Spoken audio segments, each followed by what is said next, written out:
Всем привет! Вы слушаете подкаст «Антокола», где мы знакомимся с интересными людьми, сделавшими классные проекты в регионах. Меня зовут Настя, а в гостях у меня Александра Никитина, доцент кафедры русской и чувашской филологии и культурологии в ЧГПУ имени Яковлева, руководитель Центра изучения видеоигр, а еще автор телеграм-каналов «Нумай» и «Чуваша как в кино». Александра Валерьевна, салам! Салам! Антокола. Я буду на протяжении выпуска говорить Александра Валерьевна, хотя, наверное, многие вас называют Саша или Александра. Это в том числе и мой педагог. Когда-то я училась на факультете тогда русской филологии, да, на кафедре как раз-таки культурологии МХК была такая отдельная кафедра. Мы сегодня, я думаю, об этом тоже поговорим. И Александра Валерьевна тогда, наверное, только начинала свою педагогическую деятельность, как мне кажется. Сразу вопрос. Вот как вы так решили стать учителем? Все на самом деле началось с моей бабушки. Она всю жизнь мечтала о том, чтобы стать учителем. Но у нее никак не получалось. И сперва она получила образование вот акушера, потом стала уже работать в деревне. И вот эту свою мечту она перенесла на своих детей. Все ее дети, кроме одного человека, учителя. Все дети детей тоже учителя. Или, по крайней мере, имеют педагогическое образование. Поэтому у меня, кажется, как будто бы не было выбора. Мечта бабушки перешла ко мне. А вообще в детстве, вот, например, у многих есть, скажем, воображаемые друзья, а у меня был воображаемый класс. Который вы учили? Да, я приходила домой после учебы из школы, открывала свой список типа воображаемых учеников, вела уроки и потом проверяла, ставила оценки. Вы ставили двойки из-за того, что не прочитали Бодрияра тогда? Нет, про Бодрияра я тогда еще не знала. Я в основном преподавала математику. Ого. А как тогда филфак вы выбрали? Вообще, я всегда имела склонность к языкам. Моя мама была учителем чувашского языка, она была учителем русского языка. Наверное, просто зачитывалась в детстве ее книгами. Вот. И по ним, кстати, готовилась потом уже вообще поступать в университет. Тогда ЕГЭ только-только ввели, и мы сдавали только ЕГЭ по математике и сдавали внутренний экзамен уже самого университета. Получилось, что оказалась на филологическом факультете. Про искусство я тогда в целом знала, не очень много. И даже я не понимала, что такое культурология, когда поступала. Я знала, что что-то про культуру и про искусство, а что конкретно, я еще не понимала. Про кафедру тогда в моих воспоминаниях культурологии, она была, мне кажется, очень яркой. И, наверное, там впервые я более осознанно познакомилась с чувашскими художниками, потому что у нас была потрясающая заведующая кафедрой Галина Леонидовна Никонова, которая сама коллекционировала картины чувашских художников, всегда нас со всеми знакомила, приглашала художников к нам, к студентам рассказывать о себе, или нас брала к ним в мастерские. Казалось бы, да, кафедра культурологии изучает мировое искусство, но большое внимание уделяла именно и местной арт-среде. Галина Леонидовна — это такой человек, которому надо памятники ставить. К сожалению, их не ставят, но надо. Просто потому, что, наверное, инициатором вот этого культурологического образования в Чувашии была именно она. Она обращала внимание не только на вот мировую культуру, на то, что всем известно и понятно, но понимала, что необходимо исследовать и местный культурный ландшафт, и рассматривать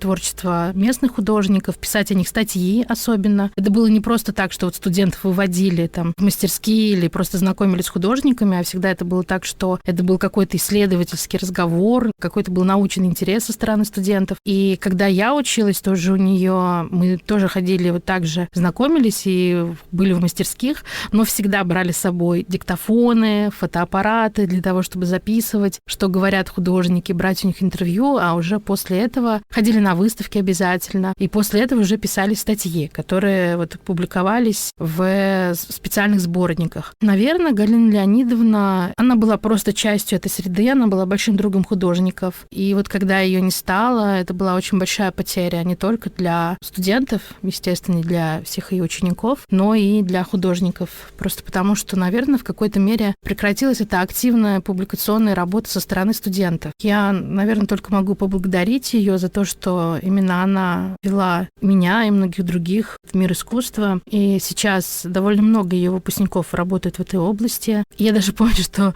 мое самое первое занятие было с ней, с Галиной Леонидовной. Вот самая-самая первая лекция была именно с ней. И, наверное, согласишься, что каждый раз после ее занятий хотелось куда-нибудь там в библиотеку сходить, узнать побольше, и было очень много вдохновения в ней. Она все это передавала. Это правда, да. Я помню, мне кажется, тоже ее занятия как самые яркие. Классно, что они на первом семестре у нас сразу же были. начались там с Древнего Египта, в который мы тут же влюбились все феерически, делали какие-то папки, вырезки, искали везде статьи, что-то там раскрашивали, у нас был какой-то конкурс портфолио. Помню, даже она нам организовывала какие-то занятия по этикету.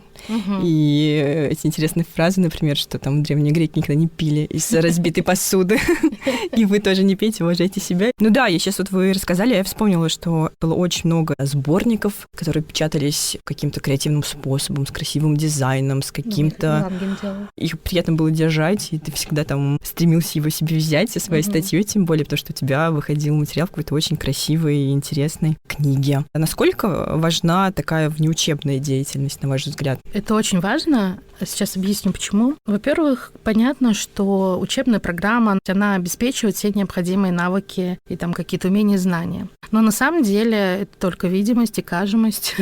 Вот, потому что очень мало именно каких-то практических моментов, возможности непосредственно столкнуться с теми профессиональными задачами, которые предстоит решить уже в последующем. Мне всегда казалось, что нужно каким-то образом вовлекать студентов в ту работу, которую они будут осуществлять после окончания. И это не только педагогическая деятельность, конечно, это общение во многом, да, то есть для людей, которые работают в искусстве, в культуре, очень важно иметь социальный капитал, важно уметь находить общий язык, важно просто иметь такой навык подойти к человеку и познакомиться просто так. Поэтому очень часто мы со студентами куда-то выходим, я имею в виду, мы участвуем в каких-то проектах, мы просто что-то делаем, да, какие-то творческие вещи создаем. Ну, еще, наверное, если вот про прошлое вспомнить, у меня, если, наверное, помнишь, проект сайта про да, это был мой следующий вопрос как раз. Да, да, это вот как раз сайт naesis.com. И у меня мысль была такая: очень сложно современному выпускнику найти работу, просто потому что нет опыта, да, и я подумала, что если этот опыт нам нельзя получить где-то вне учебы, давайте мы сделаем так, чтобы наша учебная работа была нашим опытом. Там публиковались статьи, там публиковались работы студентов. Впоследствии уже, когда выпускники могли выйти и искать работу, у них уже было написано, что они, например, работали журналистами на таком-то проекте. И уже какое-то портфолио у них было, да, и возможность предъявить какие-то выполненные работы. Но мне кажется, что тут уже важно вовлекать не только в то, что создается внутри университета, но и в то, что создается другими людьми. Вот наши студенты участвовали, работали медиаторами на Чувашской биеннале современного искусства. А сейчас несколько девочек будут у нас работать в лагере Хавал. Идет постоянный поиск каких-то интересных внешних проектов. Но надо сказать, что и внутри. Мы немножко сейчас переделали программу на нашем профиле. У нас 2 профиля будет: мировая художественная культура и иностранный язык, и мировая художественная культура и медиакоммуникации. Ну, иностранный язык мы уже закрыли, но у нас 5 курсов еще есть. А вот с этого года у нас будет новый профиль: мировая художественная культура и медиакоммуникация. В эти программы был включен предмет на все 5 курсов, называется «Прикладная культурология», где мы в зависимости от времени, от того, что становится актуальным, пытаемся студентам передать вот эти вот новые интересные инструменты. К примеру, мы изучали геймдизайн, студенты учились создавать игры, либо мы изучали, как делать онлайн-курсы, как вообще работать в педдизайне. И вот в качестве таких интересных проектов у нас, к примеру, вот 4-й курс создал интересный, как это сказать, комикс.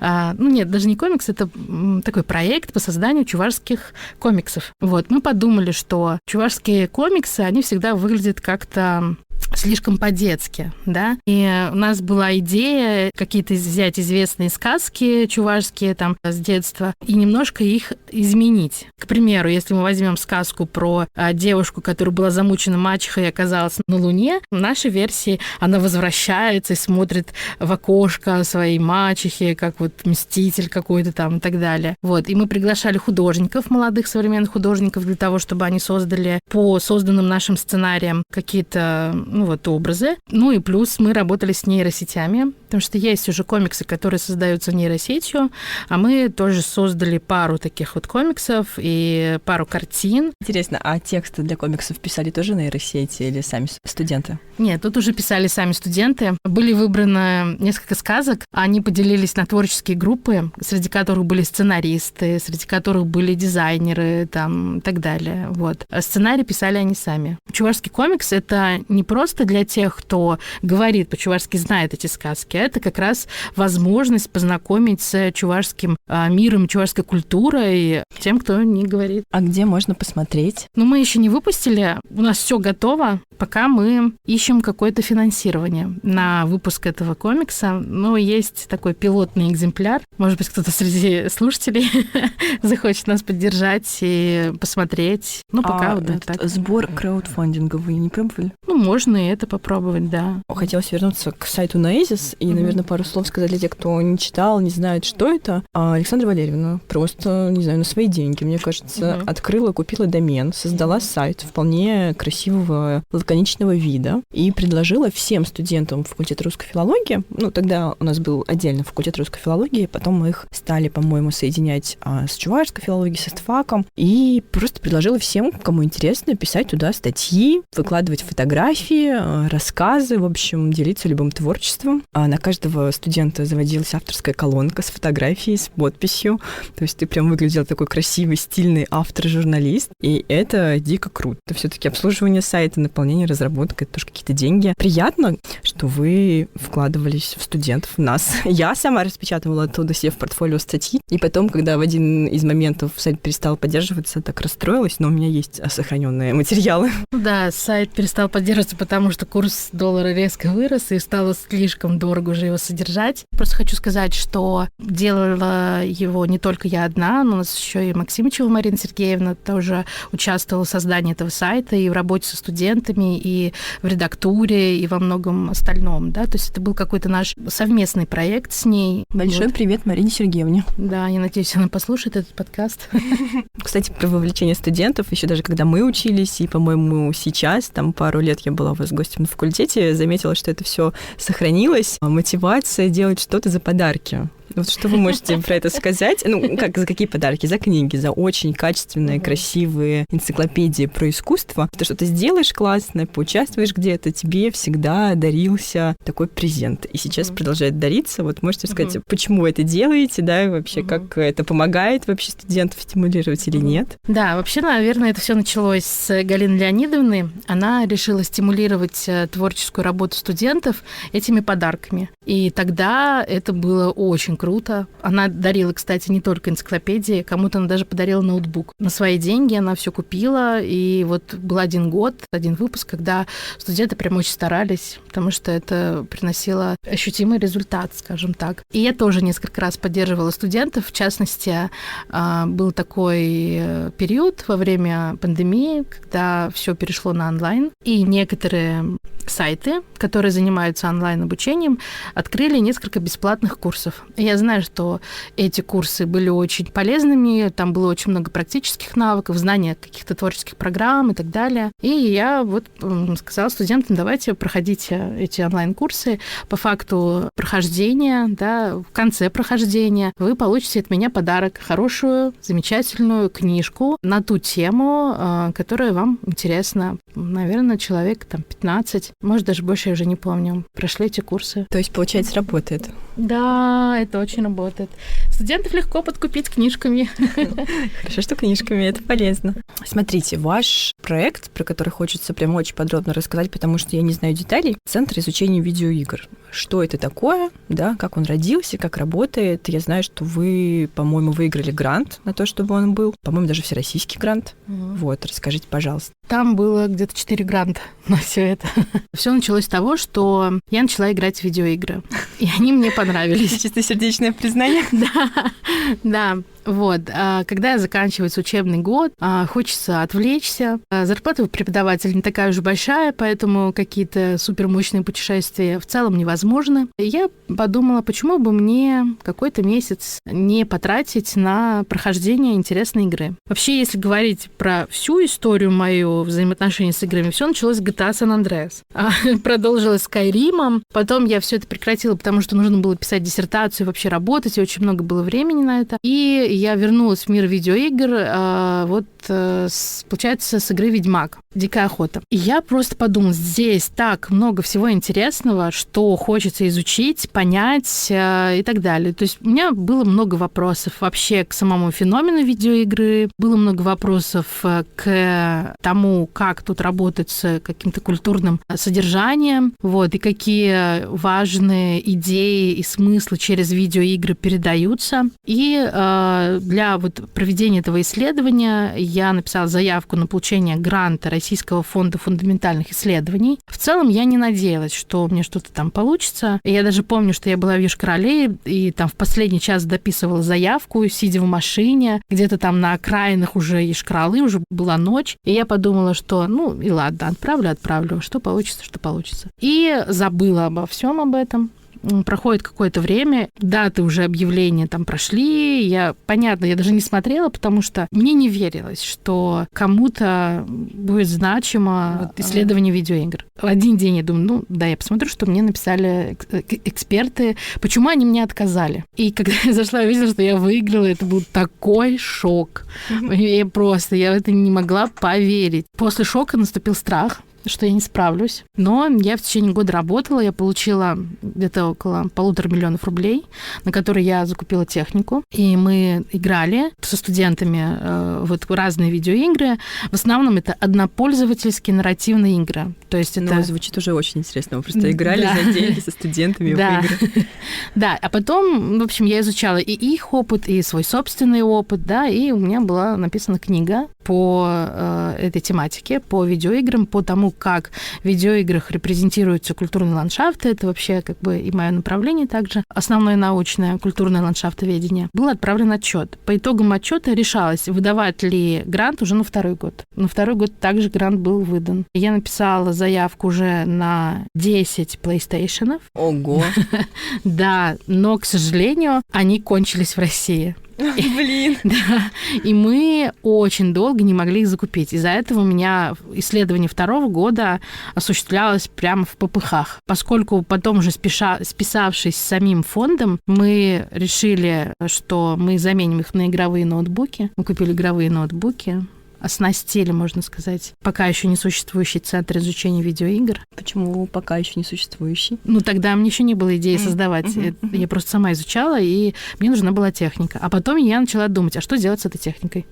Как-то же она должна дальше работать. И я подумала, что, наверное, нужно стимулировать студентов изучать видеоигры. Пришла идея уже создания центра изучения видеоигр как молодежной лаборатории, где, научным руководителем с точки зрения методологии исследования буду являться я. С точки зрения тематики будет являться любой другой руководитель любых факультетов университета. То есть, если кому-то, например, интересно, скажем, с точки зрения каких-то биологических показателей рассмотреть видеоигры, то есть как, например, игрок реагирует на какие-то стрессовые ситуации в видеоигре, насколько меняются его какие-то показатели, пульс или еще что-то. Может прийти человек с какого-то биологического факультета со своим научным руководителем, я ему помогаю с точки зрения методологии исследования видеоигры, я помогаю с техникой. И так собственно, молодежная лаборатория появилась. Я еще написала 2 заявки для того, чтобы, собственно, этот центр создать, то есть чтобы была аудитория удобная, оснащенная, чтобы везде были розетки, чтобы можно было закрывать окна. 5 я его выиграла, и, собственно, аудитория появилась, и мы сделали этот центр не только как какое-то название, но и как конкретное место, куда можно прийти, посидеть, поиграть, пообщаться, поработать. А кто может прийти? Каждый студент?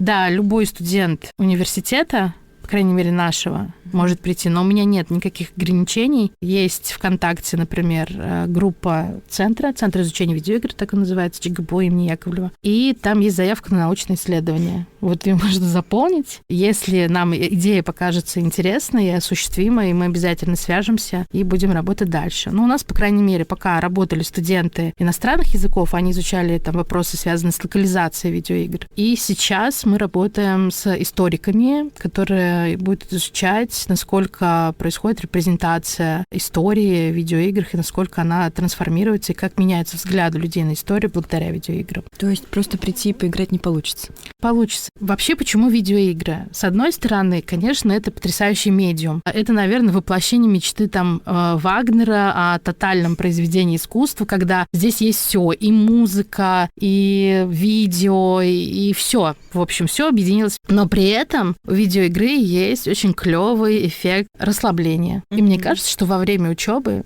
студенты сильно напрягаются иногда. Иногда просто нужно расслабиться. А они приходят туда просто поиграть, пообщаться друг с другом. У нас есть все для удобства. У нас здесь большие кресла-мешки, где можно просто поваляться. У нас есть социальные игры. У нас есть и настолки также. Это еще и какой-то такой способ рекреации. Я читала где-то или слышала мнение, что вот у людей, которые там в детстве играют в какие-то видеоигры, у них лучше развито даже стратегическое мышление, потому что они привыкают думать наперед. Я, например, вообще не играла в игры, и я вот, правда, вижу, мне кажется, на радиус 10 минут, 10 шагов. Может быть, заметили, когда изучали, так ли это? Да, это действительно так. Ну, я конкретно это не изучала, но у себя в телефоне я веду в заметках список исследований, где выявляется польза видеоигр. Уже там много у меня этих исследований. Ну, во-первых, например, там есть исследование, где говорится о том, что видеоигры помогают справиться с депрессией. Видеоигры расширяют когнитивные возможности людей. Это важно, например, для подрастающего поколения, да, вот эти когнитивные навыки совершенствовать, и для уже пожилого населения. Вот было исследование, где говорилось о том, что снижается возможность деменции у людей, которые играют в видеоигры. И даже разработаны специальные видеоигры, которые помогают людям с начинающейся деменцией. Есть исследования, в которых говорится о том, что видеоигры расширяют рабочую память детей. Есть исследования, в которых рассказывается о том, как они помогают людям с какими-то психологическими отклонениями и так далее. То есть такого довольно много. Ну, наверное, пальцы тоже страдают, и, может быть, хирурги против злоупотребления. Ну да, на самом деле, надо сказать, что злоупотребление вообще всегда вредно, чем бы то ни было. Конечно, мы понимаем, что существует игровая зависимость, мы понимаем, что это большая проблема, и у нас есть такие небольшие семинары для детей, где мы рассказываем им, как правильно играть, для того, чтобы вот этой игровой зависимости не было. Иногда к нам приходят родители консультироваться. Лично я прочитала довольно много исследований про игровую зависимость и про то, как работать с ней. Понятно, что я в этом вообще не специалист, но, по крайней мере, я рассказываю, что, скажем, запрещать детям играть в видеоигры неконструктивно, это неправильно. Важно родителям играть вместе с детьми. Во-первых, это момент такой, где они могут сплотиться, да, и решать какие-то совместные задачи. Есть довольно много социальных игр. И важно родителям показывать, как правильно относиться к проигрышу, как правильно, например, выражать эту эмоцию ярости, предположим, там, да, или гнева. Потом мы говорим о том, что играть, скажем, там, более 2-3 часов в день, это вредно, это вообще вредит, конечно, не только с точки зрения там каких-то физиологических моментов и психологических, но это просто время, которое можно было потратить, скажем, на домашние задания, предположим, и так далее. Играть в день час-два с детьми — это хорошо. Больше это уже может навредить. Смотрите, как интересно, да, у нас в Чебоксарах есть такой передовой центр, который делает достаточно, мне кажется, инновационные исследования.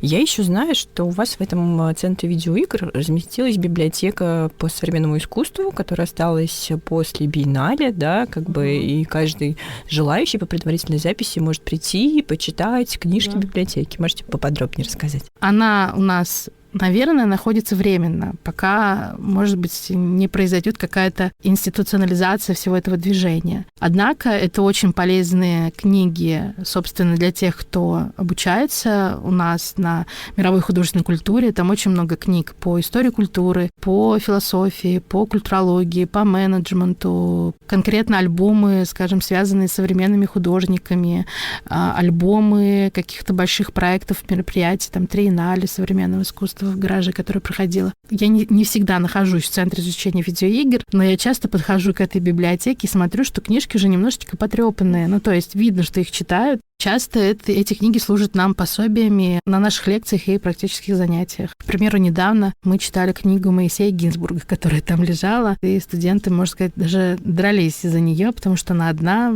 а всем хотелось. Я сейчас вспомнила, как 10 лет назад, даже, может быть, больше, когда я училась, можно было у вас на кафедре брать видеокассеты за какой-то залог, по-моему, и какие-то энциклопедии тоже. Залогом был студенческий билет. Да, я уже не помню, что я помню, что-то надо было оставить.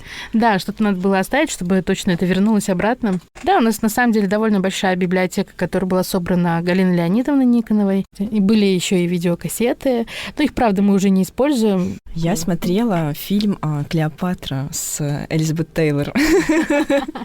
Очень был красивый и интересный. Кстати, я сейчас вспомнила еще одну вашу традицию, о которой мы не упомянули. Вы часто, по-моему, организовываете какие-то поездки для студентов. Я помню, когда я еще тоже училась, мы с вами ездили в Йошкар-Олу на какую-то конференцию, потом мы ездили в Питер, ходили по Эрмитажу, по Русскому музею. Действительно, когда ты изучаешь МХК, очень важна насмотренность, очень важно смотреть на картины, и особенно круто видеть вблизи те работы, которые вошли уже в историю. Как сейчас у вас дела с поездками, ездите, как студенты реагируют? Расскажите. Ну, поездки, конечно, они ежегодно осуществляются в Москву в большей степени. В Петербург мы очень давно не ездили, кстати, надо поехать. Если ты изучаешь искусство, надо видеть его напрямую. Вообще, на самом деле, для меня это очень большая проблема, когда, скажем, я рассказываю о творчестве какого-то художника и показываю картины через экран, например, да, очень много упускается в этой картине. Во-первых, мы не понимаем размер.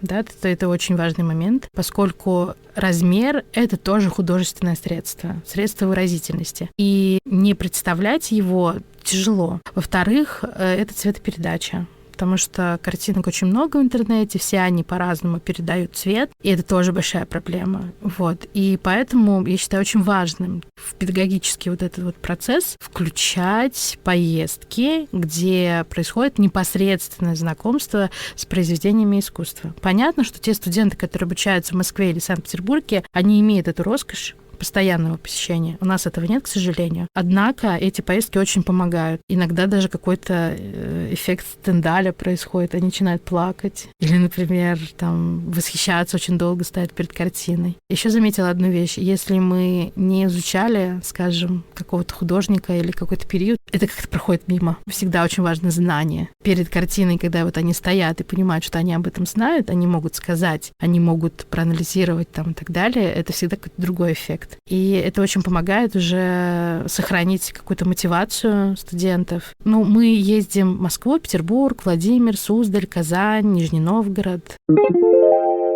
Кажется, сейчас вы можете подтвердить или опровергнуть, что как будто бы есть стеснение, да, вот это переживание у студентов, что они, обучаясь там в Чувашии, как будто бы немножечко на каких-то вторых ролях, что они там не в столичных вузах, что им потом будет сложнее найти работу, что они не понимают, как там развиваться, как реализовываться, что им элементарно страшно даже подавать заявки на какие-то классные вакансии, на какие-то интересные там, если брать, например, вашу специализацию, да, культуру, музейные вакансии, бывает у кого-то просто, да, страх. Да, такое, к сожалению, есть. Вообще, наверное, на протяжении там всех 5 лет обучения я борюсь именно с этим моментом, когда студенты чего-то боятся. Они не верят в себя, бывает, очень в себе сомневаются, в своих возможностях. Они считают, что они недостойны, иногда бывают каких-то там позиций в профессиональном смысле. И вот те проекты, которые мы делаем совместно, и эти поездки, и общение с людьми, это очень важный момент, который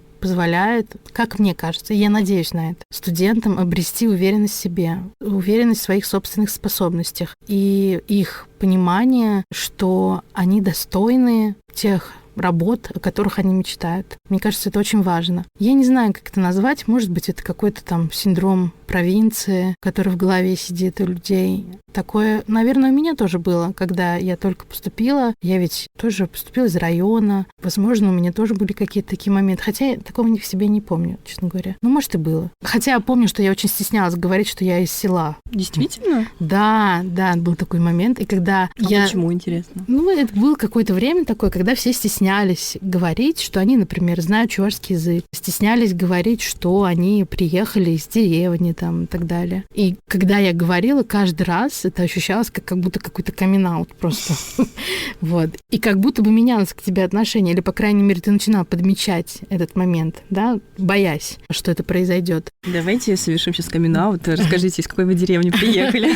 Да, это село Абашево Чебоксарского района. Мне кажется, вообще не нужно стесняться. Я вообще не стесняюсь сейчас, но тогда, это начало 2000-х годов, 2001, там, 2002 и так далее, я стеснялась. И я всегда там придумывала, откуда я. И никто не верил, кстати, что я приехала из деревни. По-русски я не разговаривала вплоть до 9 класса. Мой основной язык был чувашский. Я думала по-чувашски. Вот. Я просто как бы для себя забыла чувашский язык. Забыла его довольно конкретно, честно говоря. Но сейчас пытаюсь его вспомнить. Да, и вот этот эффект провинциального мышления надо иногда разрушать. Не иногда, а всегда.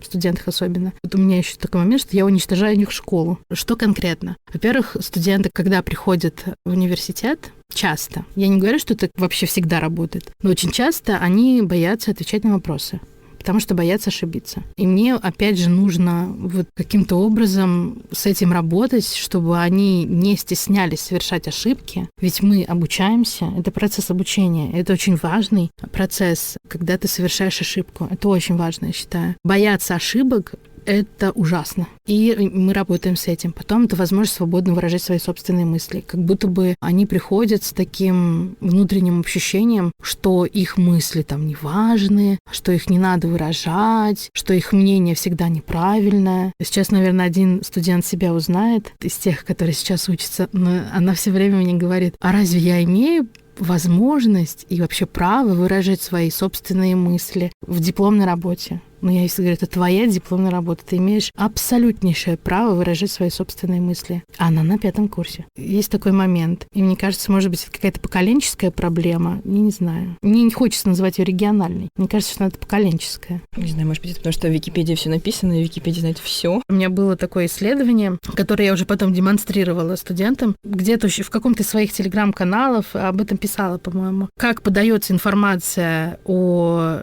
чувашах в разных национальных Википедиях. И там всегда найдется что-то, что тебя удивит. И всегда ты видишь, как Википедия может манипулировать информацией и моделировать некое знание о предмете. Почему мне нравится, что студенты обращаются к Википедии? Потому что мне очень хочется, чтобы они научились опровергать, если они находят ошибку, а чтобы они научились воспринимать информацию критически. Вот это важный момент, на мой взгляд. Кстати, у нас вот как раз в Центре изучения видеоигр было исследование по артгейму, когда мы изучали, как современные художники используют медиум видеоигр для выражения своих собственных мыслей там, и значимых для них явлений.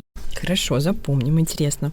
Ну, кстати, знаете, что я думаю? Мне кажется, что как будто в Чувашии, ну, по крайней мере, в Чебоксарах очень сильное образование, в принципе, и среднее, и там выше. На примере расскажу. Я вот тут училась у Александры Валерьевны, у нас она преподавала разные предметы, например, философия культуры, что-то еще. Ну, в общем, заставляла нас читать очень много разных философских научных книг. Я уже упоминала Бодрияра, но он мне еще нравился, я его понимала. Но были какие-то там жутчайшие Хортхаймер и Адорно или Адорно, вот, которого просто не одолеть за ночь. И там такая заумная очень, конечно же, информация. Но потом, когда я поступила в Московский государственный университет имени Ломоносова, и у нас, например, там был такой предмет, как социология, я просто щелкала его на раз-два, потому что, в принципе, все книжки, которые нам там советовали, заставляли читать, я уже прочитала. У Александры Валерьевны сделала конспект, защитила, рассказала, и мне кажется, благодаря этому я была там чуть ли не какой-то лидирующей ученицей, потому что все знала. Вот такой был интересный факт. Мне кажется, что очень у нас сильное образование. Как вы думаете? Ну и, кстати, количество выпускников, которые поступают в московские вузы, переезжают работать в Москву. Так, у меня тут несколько замечаний. Во-первых, мне кажется... Адорно. Нет. Во-первых, мне кажется, что зависит не от образования, а от самого человека. Ну, то есть есть студенты, которые просто сидят и ничего не делают. А есть студенты, которые работают над собой. Вот ты очень над собой работала. Ты всегда была очень хорошим студентом и выполняла многие задания. Я сейчас покраснела, но вам не видно. Да. Вообще, мне кажется, вообще не важно, где ты учишься. В регионе, в столице и так далее. Ты можешь вообще нигде не учиться, а сидеть в интернете и обучаться онлайн, к примеру. Но если у тебя есть внутренняя потребность к знаниям, внутренняя потребность развиваться, ты это сделаешь. Это важно. Это раз. И про поступление в Москву. Наверное, это печально. Такие центры, как Москва, Санкт-Петербург, Казань, Нижний Новгород, они на самом деле вытягивают единственный ценный ресурс Чувашской Республики — людей и мозги. И очень немногие ведь возвращаются потом. Понятно, что именно молодое, новое, творческое поколение способно дальше развивать культуру. Возможно, отчасти проблемы, которые у нас сегодня есть в Чувашской Республике, и вообще проблемы, связанные с чувашской культурой, во многом происходят от того, что нет этой сменяемости в плане людей. Как будто бы одни и те же деятели, вливаний молодых немного. Я не скажу, что их нет, они есть. И мне нравится, что они есть, но хотелось бы больше. И мне бы очень хотелось, что те люди, которые обучаются в Москве или Санкт-Петербурге, приезжали обратно и делали здесь что-то хорошее и полезное. Поэтому отмечу, во-первых, кураторов Чувашской биеннале. Это Юля, это Женя, это Маша, это Катя. Катя живет здесь, но вот Юля, Маша и Женя, они приехали из Москвы, они сделали очень полезное дело. И мне бы очень хотелось, и вообще обращаюсь ко всем тем, кто живет за пределами Чувашии, чтобы вы не забывали о своей родине и делали для нее что-то полезное. Вот Настя еще, да, Настя делает. Слушайте, здесь еще есть такой момент, но это может быть мое субъективное, что ты, например, даже можешь приехать сюда такой весь желающий помочь, но ты просто не знаешь, как применить, что делать, и тебе как будто бы не очень рада. Ну, либо ты не знаешь, куда идти. Но это тоже такой вопрос закрытости есть. Мне кажется, что не надо никому уходить. Надо просто начать что-то делать самостоятельно. И не зависеть ни от кого. Естественно, что со временем появятся сторонники, со временем появятся люди, которые будут помогать. Начинать всегда сложно. Это да. Но будем продолжать делать то, что мы можем, записывать подкасты, вести телеграм-каналы. Мне кажется немножко, что когда вот создала свой телеграм-канал Андакала, он был таким уютным для своих, да, когда ты как будто бы своим друзьям рассказывала о своей родине, о своей родной культуре и так далее. И мне кажется, что в какой-то мере то, что ты сейчас делаешь, как будто бы тебя заставили немножко. Нет, естественно, что это твоя внутренняя потребность. Чёрт, я потеряла мысль. Как это была мысль у меня? Что, когда я заводила свой телеграм-канал, он был уютным, камерным для друзей, сейчас есть ощущение, что как будто меня заставляют его вести. Нет, не так, сейчас. Не об этом я хотела. Сейчас. У меня же это же вырежем. Да. Я сперва хочу тебе сказать об этом. Как ты на это смотришь? Стоит ли это говорить? Что когда ты начала вести этот канал, я, по-моему, подписалась на него. И мне показалось, что то, что ты рассказываешь, важно рассказывать остальным тоже. И я несколько раз тебе рекламировала, писала о тебе разным людям, чтобы к тебе обращались. И как будто бы у меня есть такой момент, я ощущаю так, как будто я тебя вынудила рассказывать о чувашской культуре. Естественно, что я надеюсь, что это не так, что это была твоя внутренняя потребность. Давайте назвать это спродюсировала. Ну нет, я же не так была активна в этом. Но мне очень хотелось, чтобы ты начала, потому что я понимала, что у тебя хорошо получится. Спасибо. Я помню, как когда еще была студенткой, Александра Валерьевна мотивировала писать на Наэсис, говорила: моему мужу очень нравится твой стиль. Так, если мы заговорили про телеграм-каналы, у Александры Валерьевны их целых два. Да. Первый — это Нумай, а второй — Чуваш как в кино, который как раз-таки ведет она. Кто-то мне писал: это ваш канал, это ваш канал? Я говорю: нет, я его не делала. Мне, наверное, интересно понять, почему их два, чем они отличаются. И сразу же вопрос про Чуваш как в кино. Откуда у вас столько времени? Как вы сопоставляете эти картинки? Как вы их находите? Хорошо, начнем с Нумай. Нумай — это был просто личный канал, где я писала о том, что мне интересно. Само название Нумай. Много разного. Мне много разного интересно. Мне интересна история искусства, мне интересны видеоигры, мне интересна чувашская культура и так далее. Там нет никакого стремления просвещать, что ли, да. То есть я вообще не реагирую на публику, на их запросы. Это мой канал. Что хочу, то и пишу, что мне интересно. Том Чуваши как кино. Началось вообще с самой первой фотографии. Если вы там окажетесь на этом телеграм-канале, пролистните на самое начало. В общем, я смотрела фотографии на Госкаталоге РФ, связанные с чувашами, и увидела вот эту фотографию. И вот эта потрясающая парочка, они вот так стояли, такие гордые, такие красивые, такие невероятные. Она меня просто вдохновила. И я подумала, что же мне это напоминает? Что-то мне это напоминает. И я вспомнила видеоклип Бейонсе и Джей-Зи «Ape Shit», где они снимались в Лувре, и где общий посыл вот всей этой песни, всего этого клипа был такой, что вот мы, бывшие рабы, да, мы дети бывших рабов, мы стоим перед иконой западного мира Моны Лизы, и теперь сами являемся иконами этого мира. И вот эта гордость, которая была в их позах и в их взглядах очень хорошо сочеталось с той фотографией. И я просто решила для себя понять, насколько мои ощущения правдивые. Я их сравнила. Я помню, я скинула эту фотографию Юле. Юля такая говорит, выкладывай.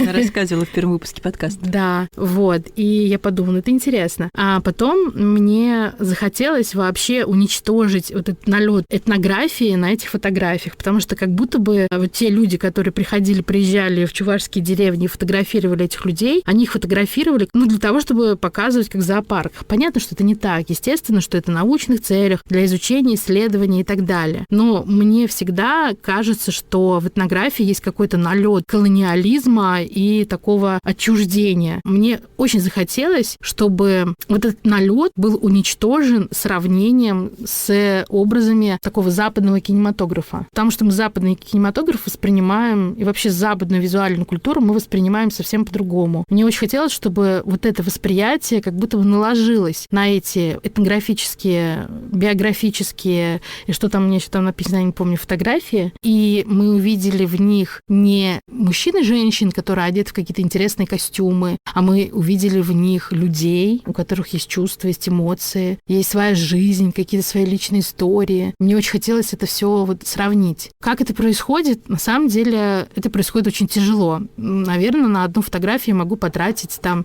часа своего времени. Я смотрю фотографию, потом я довольно много фильмов смотрела в своей жизни, я начинаю вспоминать, а где же я могла такое видеть? У меня всегда есть какой-то эффект припоминания, когда я смотрю на эти вот фотографии. Я начинаю вспоминать, потом я думаю, а где такой кадр может быть? Начинаю искать по скриншотам, к примеру, иногда я смотрю фильмы. И вот есть одна фотография, где там изображена девушка в профиль с потрясающим украшением на ушах. Как-то странно еще это украшение выглядит на самом деле, как будто бы немножко сгибается ухо там. Вот. И я нашла какую-то фотографию, я даже не помню, скриншот из какого-то фильма, и потом я устала, потому что я долго искала, у меня вот была эта фотография, и вокруг было несколько вот этих вот как бы референсов. И я устала, и немножко как-то расстроилась, что мне не получилось. И я решила посмотреть свой любимый фильм «Властелин колец». Я очень люблю. Я периодически его пересматриваю. И тут, когда я начала смотреть его, я вспомнила этот кадр, когда героиня идет к своему будущему мужу Арагорну, и она вот так выглядит. И я подумала, боже, это оно. Вот. Но всегда это происходит случайно. Иногда это происходит очень искусственно. Например, это фотография, где стоят 3 девушки, я их сравнила с 3 ангелами Чарли. 3 девушки, 3 ангела Чарли. Что, по-моему, очевидно. Вот, как-то так. Современные чувашские амазонки — это ангелы Чарли. У меня, на самом деле, был еще один вопрос. Вот вы чуть-чуть упоминали об этом, о том, что кто-то уезжает, да, и вообще это моя любимая шутка, что чуваши экспортируют интеллект, но вы же остались. Я помню, что вы рассказывали, что вы там какое-то время прожили в Смоленске или в каком-то другом городе, в Орле. Потом приехали в Чувашию и сейчас там всю свою жизнь связываете с образованием, с работой в Чувашии. Почему остались? Да. Что вас мотивирует, держит здесь? Что меня держит здесь? Значит, в юности у меня была тупая концепция жизни, как я ее называю. Найти 3 комфорта, как бы я думала. Комфортный человек, комфортное место, комфортная работа. То, что тебе приносит счастье и удовольствие. На самом деле, это не очень хорошая концепция, и правильно я ее назвала тупой, потому что, наверное, нужно искать не комфорта. Возможно, нужно искать то, что тебя угнетает. И на преодоление этого угнетения ты растешь. Как будто бы. Возможно. Я не знаю, правильно это или нет. Либо идешь к психотерапевту и сидишь на таблетках, лечишься от депрессии. Либо так, да. И вот я думала, что я нашла свою хорошую, идеальную работу. Мне она нравилась, и мне всегда нравилось общаться со студентами. В конце концов, у меня в детстве был воображаемый класс, а он теперь стал реальным. Это, во-первых. Во-вторых, конечно, это личность Галины Леонидовны. Если ты попадаешь в поле, энергетическое поле Галины Леонидовны, тебе оттуда вырваться очень сложно.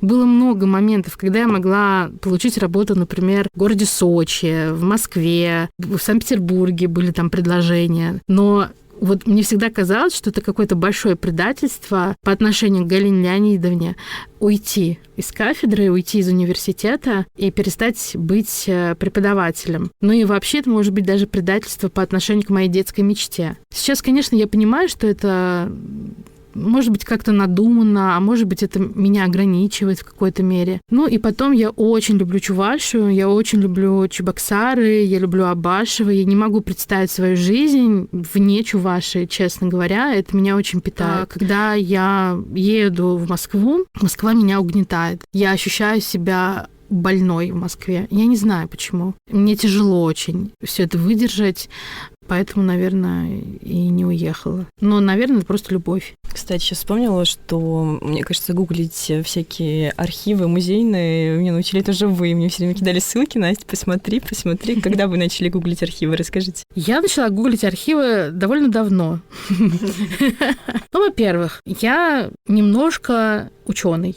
Ну, я не называю себя ученым в полном смысле этого слова, я просто больше педагог, чем ученый. Но для человека, который занимается какими-то исследованиями, очень важно уметь гуглить, уметь искать информацию где угодно. Плюс, конечно, у меня есть какая-то внутренняя черта, что я вообще не успокоюсь, пока не найду. У меня есть такой момент. Я могу день-два потратить просто, чтобы найти ответ на один свой вопрос. Если я не найду ответа на этот вопрос в интернете, я напишу людям, которые знают ответ на этот вопрос. Я просто помню, я писала учебник по Средневековью, учебник для наших студентов по искусству Средневековья, и там был момент, который я просто не могла понять. Это апостолы, которые изображены на фасаде собора Парижской Богоматери. И один апостол был абсолютно нетипично изображен, и вообще не было понятно, почему всякие исследователи определяют его именно как этого апостола. Я уже не помню, какой там был, честно говоря. Но я, наверное, искала 3 дня. В конечном счете вообще написала людям, которые занимаются профессионально изучением там средневекового искусства, и даже они не знали ответа. В общем, есть такой Discord-сервер, который собирает всех профессионалов в области истории искусства, и там можно задать вопросы. Я там этот вопрос задала. И мы, можно, таким коллективным разумом, можно сказать, пришли к определенным выводам. А может быть, расскажете о каких-нибудь интересных проектах, которые родились у вас на факультете? Ну, на ум приходят 2 проекта, они недавние. Первый проект — это... Нет, уже 3 пришло на ум. Значит, первый проект — это проект студентки дипломный, где она изучает, как можно геймифицировать образование в области искусства. Она, во-первых, на протяжении полугода преподавала студентам в качестве такой педпрактики и педэксперимента. И это был период, который мы изучали, это был Древний Египет, искусство Древнего Египта. И она создала, во-первых, древо навыков, она создала систему ачивок. То есть это был такой курс по геймификации образования. И использовала в процессе образования игру Assassin's Creed Origin, где как раз рассказывается и реконструируется эллинистический период Древнего Египта. В этой игре есть режим Discovery Tour, где мы можем уже узнать что-то новое, интересное. Очень был интересный проект, который завершился тем, что она создала настольную образовательную игру под названием Суд Осириса. Студенты могли сдать экзамен в формате настольной образовательной игры. Оказалось, что способности выявлять знания у этой игры довольно мощные и довольно точные. Очень горжусь работой студентки и той игрой, которую она создала. Еще один проект, который мы делаем с группой студентов, это проект по созданию такой же настольной образовательной игры, ну, понятно, с другими игровыми механиками и другой тематикой, посвященной чувашской культуре, истории и языку. У нас эта игра называется Тинже. Мы ее сейчас разрабатываем, очень надеемся найти хорошего издателя. Пока просто идет процесс создания игры, но скоро будет этап тестирования.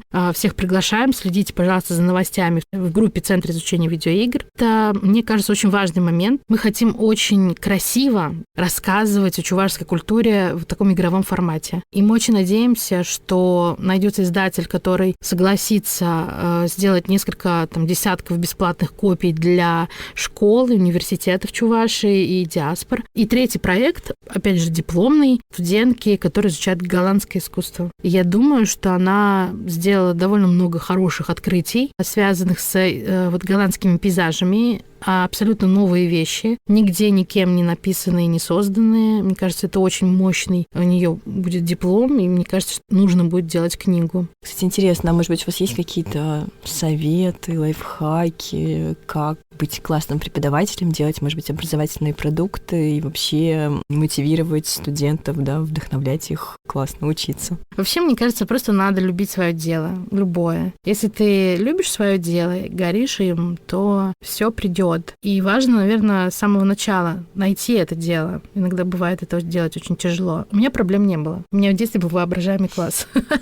Советы. Во-первых, конечно, не останавливаться. Иногда бывает такое, что, скажем, какие-нибудь преподаватели там создали курс лекций, и они читают его всю жизнь. Я терпеть не могу, например, читать те же лекции каждый год. Мне это очень не нравится. И я иногда даже меняю, например, там какой-то список художников, да, там, или как-то по-другому пытаюсь это рассказать. Я очень не люблю скуку на занятиях. Свою, конечно, больше, чем студентов.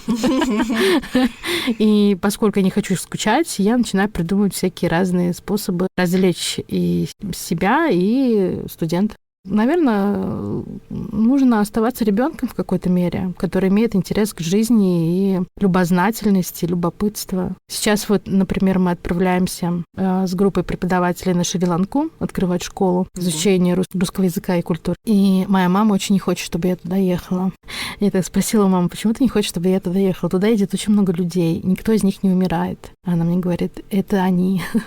А ты такая любознательная, что ты в каждую дырку залезешь и в какой-нибудь из дырок умрёшь. Почему? Шри-Ланка вроде классный курорт. Мы едем в глубинку. Очень клёво, что вы, мне кажется, попали в такой проект. Мне приятно будет посмотреть новости. Будет новости, что я умерла. Нет, но вы нам нужны еще здесь. Как бы не нужно, наверное, в самые опасные дырки залезать. Мне еще очень хочется вас спросить про ваше родное село, про Абашево. Мы все слышали про Абашевскую... все, я так говорю. Не знаю, слышали вы или нет. Я там читала про абашевскую культуру, что как раз-таки там нашли очень интересные памятники древние, да. Когда вы росли, про это вам рассказывали, или вы уже в сознательном возрасте узнали? Повлияло ли, может быть, ваше село на вас? На самом деле это очень повлияло. Во-первых, на мой интерес к древним культурам. Про абашевскую культуру я узнала не сразу. В начале 2000-х, в конце 90-х, по-моему, годов, когда я училась в школе, начали проводить конференции, посвященные абашевской культуре, куда съезжались люди из разных стран, из разных городов России, и они приезжали прямо к нам в Абашево, и нас, школьников, тогда, вот, по-моему, водили на эти конференции. Мы вообще ничего не понимали, честно говоря, но мы запомнили, что существует какая-то абашевская культура. Долгое время мы считали, что мы являемся предками, собственно, тех людей. Потом, конечно, когда у нас начался предмет культуры родного края, мы поняли, что это просто люди, которые жили здесь до нас, но вот это осознание того, что мы живем на очень богатом и своим наследием месте, было значимым. И еще в какой-то мере вот эти конференции спровоцировали какой-то археологический бум, что ли, среди школьников. Мы везде носились с лопатами в попытках найти какую-нибудь ценность. Что-нибудь нашли? Ну, корни какие-то там, железяки, но это из колхозного наследия. Находка вообще абашевской культуры произошла в 20-х годах, а после этого был колхоз, и многие курганы были просто распаханы. И даже вот интересно, что часть нашего огорода на месте бывшего кургана. У меня есть тайная мечта отправиться туда не с лопатой, а металлоискателем, но я не хочу быть черным копателем и археологом черным, который делает ужасные дела, да, и как-то навредить, может быть, там культурному слою, если там что-то осталось, конечно, от него. Важно, что современные вот выпускники Абашевской школы об этом очень хорошо знают. У нас есть памятник работы Нагорного абашевской культуре, есть знак на дороге, на трассе М7, посвященный абашевской культуре. И в Абашевском доме культуры есть небольшой такой музей, где выставляются археологические артефакты, найденные вот в Абашево и вот на территориях, где представители этой культуры ранее жили. Но сейчас, наверное, я гордо говорю, что я из Абашева, чего раньше не было. Отчасти это благодаря именно тем самым людям. Как здорово и интересно. Я помню, мне мама тоже часто рассказывала о том, что когда она была маленькая, я так понимаю, был какой-то достаточно интересный бум археологический. В Чувашии копали все эти курганы, изучали. У меня мама из Цивильского района, и у них там в окрестностях деревенских тоже останавливались археологи, прям в палаточном лагере, и они детками бегали смотреть, им было очень интересно, и я думаю, что все тогда как раз искали сокровища, все думали, что вот где-то найдется что-то ценное и золотое. Она даже, по-моему, тоже хотела на истфак поступить. Возможно, это влияет действительно на сознание того, что ты живешь на каком-то суперценном клочке земли, и там до тебя жили много других интересных людей. Вот, мне кажется, получился такой интересный разговор. Спасибо, что пришли. До новых встреч. Теплень, телеполучень, как говорится. Спасибо, Настя, что ты пригласила. Мне очень приятно. Я очень надеюсь, что то, что я сказала, не будет воспринято суперсерьезно. Да, читайте телеграм-каналы, читайте телеграм-канал Насти обязательно. Но проверяйте все равно все телеграм-каналы, даже наши, развивайте критическое мышление. Да, вот. Антокола. Можем быть необъективны где-то. Это важно быть необъективными. Сталкивание мнений — это же важно.